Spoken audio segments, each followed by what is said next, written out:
Boa noite, meus queridos, minhas queridas. Bem-vindo de novo ao nosso canal da agência Iorima Cuidadores de Idosos de Lages, tá? Então, nos vídeos anteriores nós fizemos algumas observações quanto aos cuidados, né, ao início de toda essa trajetória, onde a gente iniciou a nossa trajetória como agência de cuidadores, tá? Então, hoje eu vim falar para vocês um pouco sobre o Estatuto do Idoso. É onde a gente trabalha, né? O Estatuto da Pessoa Idosa, tá? Então, esse estatuto, ele foi criado, é uma lei, número 10.741, né, que ela foi criado, né, que é um estatuto, que é destinado a regularizar os direitos assegurados às pessoas com idade igual ou superior a 60 anos, né. É uma lei 14.423 do dia 22/7/2022, né, que ela foi regulamentada. E é uma lei 8.842 do dia 4 de janeiro, né. Então, o que ela diz, né, que tem, vários artigos aqui do Estatuto do Idoso do Senado Federal, né, então ela viabiliza, ampara o idoso, né, a pessoa acima, superior ou 60 anos, tá. Então essa lei, ela tem uma portaria, interministerial, né, número 13.365 de junho de 2020 também. Ela também tem um decreto de setembro de 2020, ela tem um decreto de janeiro de 2007, ela tem portarias, né, do ME, do Ministério, dia 23 de dezembro de 2020, né. Então são o que diz a lei do Estatuto do Idoso, né, da pessoa idosa.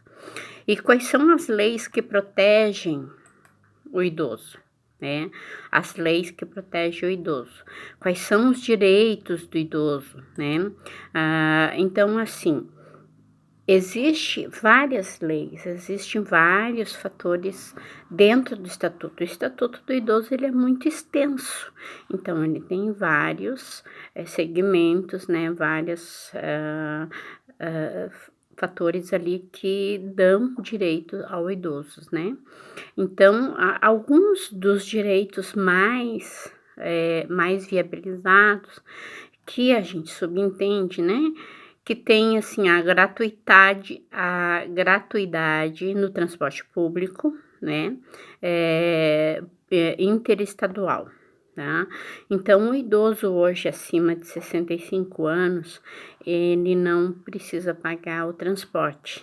Ele também tem direito a uma vaga, aérea, ele tem direito à poltrona número 1 e número 2 em qualquer ônibus que viaje para fora do seu estado, então isso assegura ele. Se ele apresentar uma carteirinha lá e for comprar uma vaga, ele tem direito, né, a sentar na poltrona número 1 e número 2 gratuitamente, né. Ele tem viagens com descontos, caso não tenha, né, caso não tenha aquela poltrona já viabilizada, é obrigatoriamente dar o desconto ao idoso, tá. Ele tem a isenção do IPTU, tá. Então todo e qualquer idoso acima de 65 anos que comprove, ele não precisa pagar o IPTU da casa própria, né, seja o IPTU, no imóvel rural ou, urbano, né. Então ele comprova e ele é isento de pagar o IPTU, tá. Então ele tem, limite de reajuste em plano de saúde, né, tem idosos que não pode ser aumentado, se que quem tem plano de saúde não pode ser aumentado, isso é assegurado, né, não pode ser um superfaturamento dos planos de saúde, porque como ele já é uma pessoa idosa e carente, ele não precisa estar pagando um plano de saúde exorbitante, né. Ele tem prioridade em processos judiciais, né, ele tem prioridades em programas habitacionais. Então, são alguns quesitos que nós temos aqui, né, que fatores, né. E ele tem atendimento preferencial, vagas de estacionamento, gratuidade de transporte público, né, isenção do imposto de renda, que não precisa, tá. Um fator também muito importante que eu quero abordar com vocês é o seguinte, que muita gente questiona isso, né. Quando a gente trabalha com idoso, quando a gente trabalha com as famílias, e geralmente as famílias, né, dizem, um empurra para o outro: "Ah, o pai eu não posso cuidar porque, né, tem vários irmãos, os irmãos não podem cuidar", e etc, e etc. O que acontece? A lei estabelece que é a obrigação dos filhos em cuidar dos seus pais na velhice. É obrigação, isso está na Constituição do Brasil, tá? Na Constituição, e isso está dentro do Estatuto do Idoso, né? Então, o artigo 229 da Constituição Federal, ele define que os pais têm o dever de ser assistidos, né? Assim como ele tem o dever de assistir e criar os filhos menores, os filhos maiores têm o dever de ajudar e amparar os pais na sua velhice, né? Então, eles têm o direito, eles têm o dever. Assim como os pais tiveram esse dever de criar os seus filhos, os filhos deverão ter o dever, né, de assistir aos pais durante a velhice. Mesmo que o pai ou a mãe tenha aí, eh, um salário mínimo ou uma pensão, não interessa. O Ministério Público, ele age dessa forma. Ele vai agir se você for ao Ministério Público, vamos dizer assim, o filho, né, um filho diz: "Ó, o meu pai está comigo e eu não posso arcar sozinho, eu tenho mais irmãos e eu preciso de uma ajuda", né. Então o que que o irmão tem que fazer? A pessoa tem que ir até o Ministério Público informar que ele tem mais irmãos, mais filhos. O Ministério Público vai acionar, né, vai acionar um perito que a gente chama de uma assistente social, que vai até a casa, vai fazer uma entrevista, vai ver o que está acontecendo e vai promover, né, vai chamar esses familiares aí. E aquelas pessoas que não têm como se prover, vamos supor, tem um irmão lá, um familiar que ele não tem condições de arcar, né, de dar o dinheiro, de ajudar junto nessas condições aí.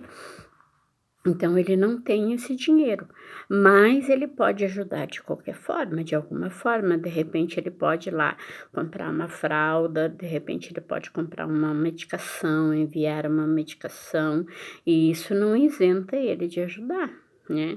E se alguém se negar, isso é crime penal, tá. Então, o filho que tem mais dinheiro ou menos dinheiro, não interessa, tem que ajudar igual, contanto que ele possa contribuir com aquilo que ele pode, né. Então isso é uma responsabilidade familiar, tá. E nós temos aqui, ó, o que é considerado um crime contra o idoso, né. O crime maior contra o idoso é privar o idoso dos itens e cuidados essencial, né. É crime crime por lei, né. O estatuto, pode colocar em risco, né, a conduta dessa lei prevê como crime a conduta de colocar em risco a vida e a saúde do idoso através de condições degradantes, privação de alimentos ou cuidados indispensáveis, né.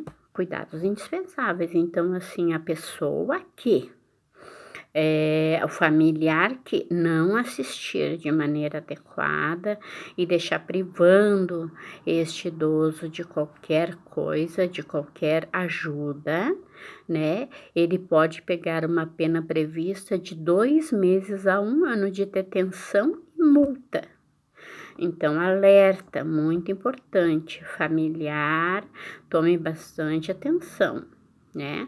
Se você não pode cuidar do seu familiar sozinho, reúna sua família, ache uma solução. Se você não pode pagar um cuidador de idoso, né, ou se você puder pagar, você se reúne, façam aí uma verba, né, junte uma verba e deem assistência necessária a este idoso, tá?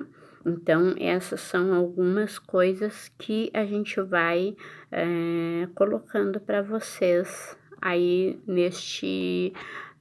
sobre o Estatuto do Idoso, tá? Então, vamos para a segunda parte.